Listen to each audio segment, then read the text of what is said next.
예수님이 산상설교를 마치시고 집이 있는 가버나움으로 돌아오셨습니다. 그런데 거기에는 한 백부장이 예수님을 기다리고 있었습니다. 로마 시대의 백부장은 100명의 부하를 거느린 장군이고 세계 최강 로마 군대에서 가장 핵심적인 지휘관 계급이었습니다. 그에게는 부하 군인에 대한 절대적인 권한이 부여되어 있고 국가로부터 안정적인 급여와 대우를 받았기 때문에 같은 로마인 중에서도 선망의 대상입니다.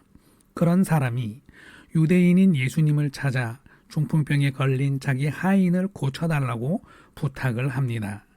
그런데 그 고치는 방법이 직접 환자를 찾아가는 것이 아니라 여기 이곳에서 말씀만 하셔도 될 것이라는 믿음을 고백합니다. 예수님은 백부장을 크게 칭찬하면서 이스라엘 사람 누구에게서도 이만한 믿음은 본 적이 없다고 하셨습니다.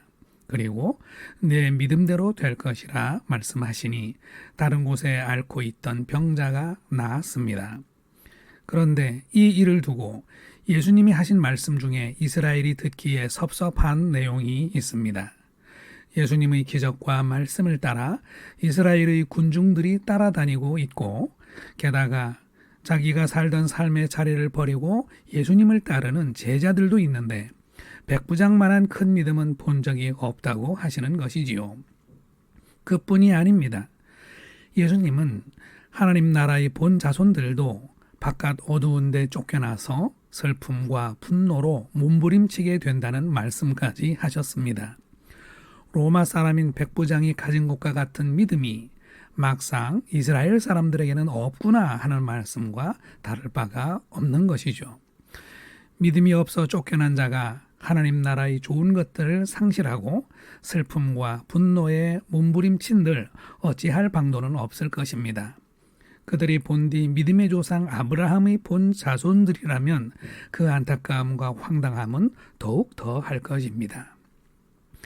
예수님은 이스라엘의 많은 병자들을 고치셨습니다. 그들은 모두 예수님에게로 나아왔고 예수님은 그들 면전에서 나병 환자의 몸을 만지고 중풍병자에겐 죄사함을 선포하면서 고쳐주셨습니다.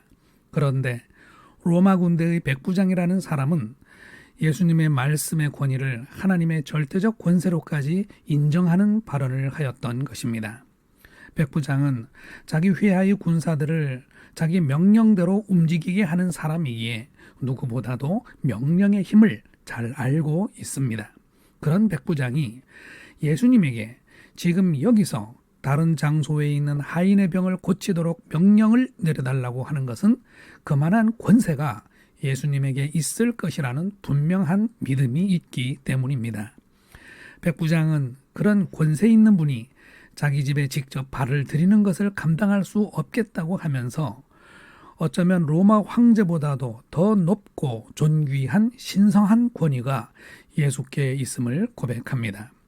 이 백부장은 어려서부터 지금까지 하나님의 법과 유대의 전통을 배워온 이스라엘 사람들과는 거리가 먼 이방인이었습니다. 그가 예수님을 이렇게까지 믿게 된 것은 전적으로 예수님의 사역을 듣고 보았던 자기 경험에 기초한 것입니다. 듣고 보는 것으로 받았으면 믿는 것이 당연하다고 생각할 수 있겠습니다만 유대 온 땅의 이스라엘 사람들은 예수님의 수많은 증거 사역 앞에서도 백부장과 같은 순전한 믿음을 가지지 못하였습니다.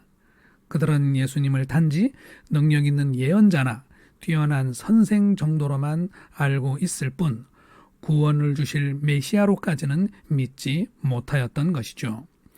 예수님은 사역하시는 도중에 이스라엘을 향한 이런 안타까움으로 눈물을 여러 차례 흘리셨습니다. 같은 증거를 보고도 누구는 하나님의 신성을 발견하고 믿음을 더하는데 어떤 이는 자기 나름의 입맛대로 해석을 하고 끝나버립니다. 그래서 믿음은 하나님의 선물입니다.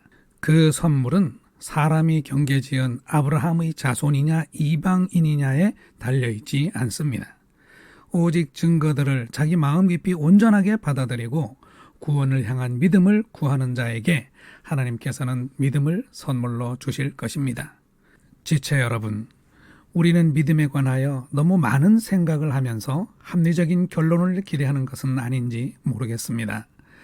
믿음은 그 자체로 우리의 행동을 일으키는 인격적인 확신이며 하나님을 향한 분명한 의지의 표현입니다. 우리는 믿음을 좀 더 단순하고 지금보다 더 분명하게 할 필요가 있는 것 같습니다. 하나님께서 우리에게 믿음 더욱 주시기를 기도드립니다. 아멘.